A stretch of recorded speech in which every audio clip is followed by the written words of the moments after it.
నమస్తే శ్రీమాత్రే నమః శ్రీ కృష్ణాయ నమః.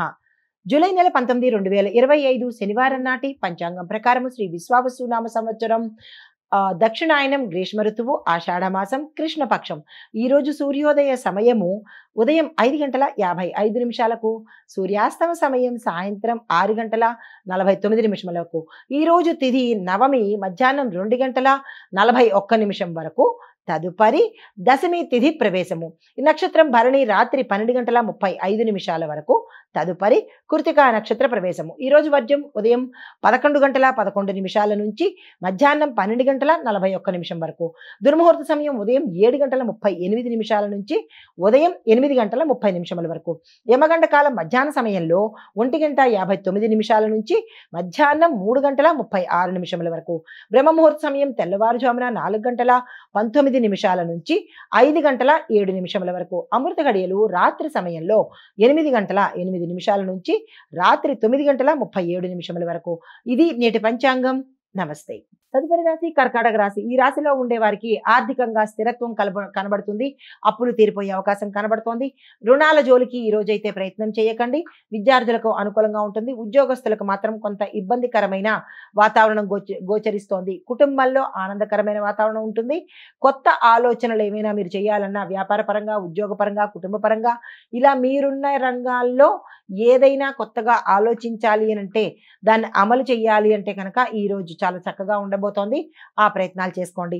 మీకు చెప్పదగిన పరిహారము శ్రీ రామకోటి పుస్తకాలను యథాశక్తి పంచే ప్రయత్నం చేసుకోండి. 1 కావచ్చు, 10 కావచ్చు, మీ శక్తి కొద్దీ కొని దేవాలయంలో కనుక ఎంతమందికైనా మీ శక్తి అనుసారము పంచినట్టయితే కనుక కొన్ని గ్రహ సంబంధిత దోషాలు పోగొట్టుకునే అవకాశం కనబడుతోంది. నమస్తే.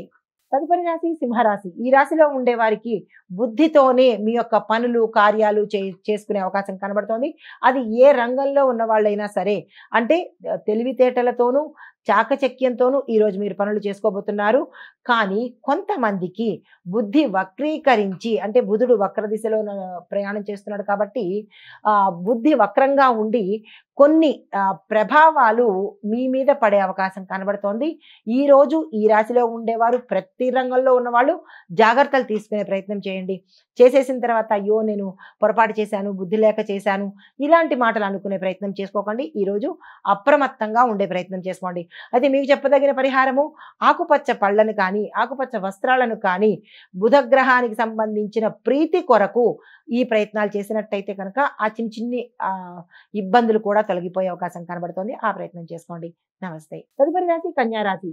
ఈ రాశి వారు ఏ రంగంలో ఉన్నవారైనప్పటికీ పునశ్చింతన, అంటే మళ్ళా ఒక్కసారి మీరు రీక్యాప్ చేసుకునే ప్రయత్నం చేసుకోండి. అంటే మీరు చేసే పనుల్లో కావచ్చు, లేదా అంటే మీరున్న రంగంలో కావచ్చు, ఒక్కసారి ఆలోచన చేసి ముందుకు వెళ్ళే ప్రయత్నం చేసుకోండి. సమీక్షల రోజుగా ఉంటుంది. అంటే ఈ రోజు మీకు ఎలా ఉంటుందంటే ప్రతిదీ ఇబ్బందికరంగా ఉండడము, ఆ తర్వాత టెస్టింగ్ పీరియడ్ లాగా ఉండడము, మీరు చేసిన పనిని మళ్ళా చేయవలసిన పని ఏర్పడము, ఇలాంటివి కొంచెం గందరగోళము, డిస్టర్బెన్స్గా ఈరోజు ఉండబోతోంది. జాగ్రత్తలు తీసుకోండి. ముందుగా తెలుస్తుంది కాబట్టి కొంచెము సమన్వయంతో చాకచక్యంతో మెలిగే ప్రయత్నం చేసుకోండి. అయితే ఆరోగ్య విషయంలో అనారోగ్య సూచనలు చాలా ఎక్కువగా కనబడుతున్నాయి. ఇలా ఫలానా అది అని లేక తెలియనప్పటికీ మీరు గతంలో ఏదైనా ఇబ్బందులు పడుతూ ఉన్నట్టయితే కనుక జాగ్రత్తలు తీసుకోండి. కొత్తగా ఇన్నాళ్ళు ఆరోగ్యంగా ఉండి ఇప్పుడు ఎలా ఉండబోతోందంటే వారికి ప్రమాదాలు కానీ, అనారోగ్య సూచనలు కానీ కొంచెం తీవ్రతరంగా కనిపిస్తోంది. ఏది ఏమైనప్పటికీ కూడా ఆరోగ్యం పట్ల ఈరోజు జాగ్రత్త తీసుకోండి. విపరీతంగా ఉంటే కనుక డాక్టర్ దగ్గరికి వెళ్ళే ప్రయత్నం చేసుకోండి. మీకు చెప్పదగిన పరిహారము ఓం నమో భగవతే వాసుదేవాయ అనే మంత్రాన్ని 11 సార్లు జపించుకున్నట్టయితే గ్రహరీత్యా కావచ్చు, లేదా నరదృష్టి వల్ల కావచ్చు, ఏదైనా ఇబ్బందులుంటే సానుకూలంగా ఉండబోతుంది. నమస్తే.